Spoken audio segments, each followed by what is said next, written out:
നിങ്ങളുടെ favourite shows ഇനി ഒരിക്കലും മിസ്സാവില്ല. ഇപ്പോൾ C5 കാണും നിങ്ങളുടെ ഫേവറേറ്റ് ഷോസ് തികച്ചും സൗജന്യമായി. പുറത്ത് നിന്ന് ആരും വന്ന് സിദ്ധുവിനൊരാപത്തുണ്ടാക്കാൻ പോകുന്നില്ല. എനിക്ക് പേടി നിന്നെ മാത്രം. ഹലോ ചേച്ചി, വോയിസ് ബ്രേക്ക് ആവുക. മഞ്ജേച്ചി ചുമ്മാതല്ല, സിഗ്നൽ കുറവാ. ചേച്ചി ചേച്ചി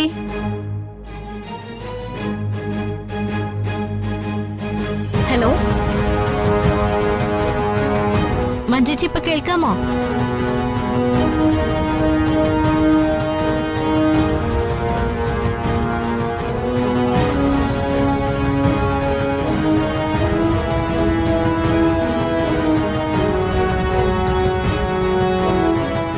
ഇവൻ ഉറങ്ങിയത് നന്നായി.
ശരി.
ഞാൻ വളരെ ഗൗരവമായിട്ട് പറയുക, സിദ്ധുവിനെ ആദ്യം പരിചരിച്ചിരുന്ന ആ കെയർടേക്കറിനെ നിങ്ങൾ എത്രയും പെട്ടെന്ന് വിളിച്ചു വരുത്തണം.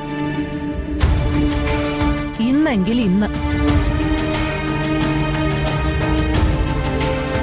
എന്നിട്ട് സിദ്ധുവിന്റെ ഉത്തരവാദിത്തങ്ങൾ മുഴുവൻ നിങ്ങൾ അവനെ ഏൽപ്പിക്കണം. അല്ലമ്മേ, ദേവിക സിദ്ധുവിനെ നല്ല ശ്രദ്ധയോടെ നോക്കുന്നുണ്ടല്ലോ. പിന്നെന്തിനാ വീണ്ടും ആ പഴയ കെയർടേക്കറിനെ വിളിച്ചു വരുത്തുന്നേ? ജാനകി, സ്വന്തം മരുമകളെ നീ ഒറ്റയ്ക്കിരുന്ന് പുകഴ്ത്തിയാ മതി. എന്റെ കൊച്ചുമകന്റെ കാര്യത്തിൽ അവളെ ഉൾപ്പെടുത്തണ്ട. അവന്റെ കാര്യത്തിൽ എനിക്ക് നല്ല ടെൻഷനുണ്ട്. അവനെ എനിക്ക് നന്നായി ശ്രദ്ധിച്ചേ മതിയാവും. അതല്ലാതെ മറ്റൊന്നും എനിക്ക് വിഷയമല്ല. അമ്മ, ജാനകി പറഞ്ഞാൽ എന്താ തെറ്റ്? ദേവിക അവൻ എത്ര കാര്യമായിട്ടാണ് പരിചരിക്കുന്നത്. അവന്റെ കാര്യത്തിൽ ഒരു വീഴ്ചയും അവളായിട്ടുണ്ടാക്കുന്നില്ലല്ലോ. പിന്നെന്തിനാ ഇപ്പോ കെയർ ടേക്കറെ കുറിച്ച് ചിന്തിക്കുന്നത്? മുത്തശ്ശി, മുത്തശ്ശിക്ക് ഒരു ടെൻഷനും വേണ്ട. കുട്ടനെ ഞാൻ എന്റെ ജീവന് തുല്യം നോക്കിക്കോളാം. ഞാൻ കാരണം കുട്ടന് ഒരു ആപത്തും ഉണ്ടാവില്ല. എന്റെ ഈശ്വരന്മാരാണ് സത്യം. അതുകൊണ്ട് കുട്ടനെ ശുശ്രൂഷിക്കുന്നതിൽ നിന്നും മുത്തശ്ശി എന്നെ ഒഴിവാക്കരുത്. ഞാൻ കാല് പിടിക്കാം, പ്ലീസ്. മോളെ, അത് മാത്രമല്ല, അറിയാലോ കുട്ടനെ ഓരോ അപകടങ്ങൾ വിട്ട് പിന്തുടർന്നോണ്ടിരിക്കുക.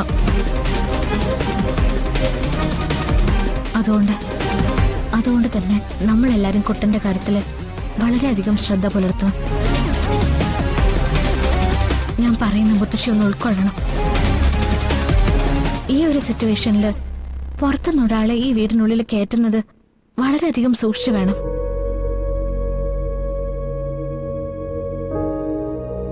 ഞാനിത് എല്ലാരോടുമായിട്ട് പറയാ. പുറത്തു നിന്ന് ആരും വന്ന് സിദ്ധുവിനൊരാപത്തുണ്ടാക്കാൻ പോകുന്നില്ല. എനിക്ക് പേടി നിന്നെ മാത്രം. അച്ഛന്റെ കൊലയാളി എന്ന ധാരണയില് നീ എപ്പോ വേണമെങ്കിലും എന്റെ കൊച്ചുമകനെ അപകടപ്പെടുത്തും.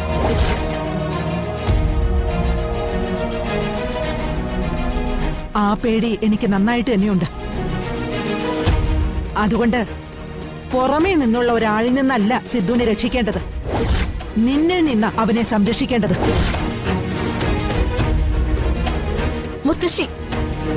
മുത്തശ്ശി ഒരിക്കലും എന്നെ അങ്ങനെ പറയരുത്. മുത്തശ്ശി പറയുന്നെല്ലാം കേട്ട് എന്റെ നെഞ്ച് പൊടിയോ മുത്തശ്ശി. ഞാനായിട്ട് എന്റെ കുട്ടനൊരു ദ്രോഹം ചെയ്യില്ല. മുത്തശ്ശി എന്നൊന്ന് വിശ്വസിക്കേ.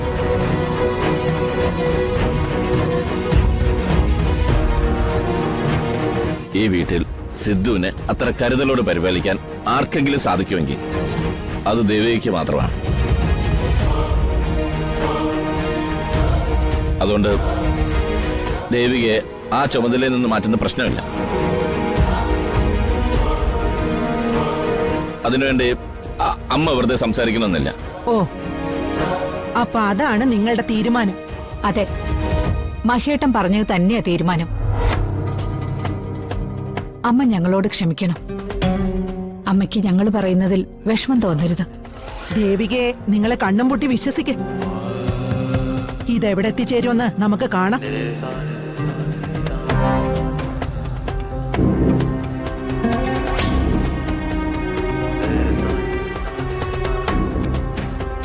ദേവികേ, മോള് കരയാതിരിക്കെ.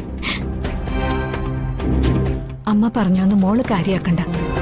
എന്നാലും മുത്തശ്ശി എന്നെ മോൾ ഇത് മനസ്സിൽ നിന്ന് മറന്നിടായി. എന്നിട്ട് സമാധാനത്തോടെ റൂമിലേക്ക് ചെല്ലുമോളെ.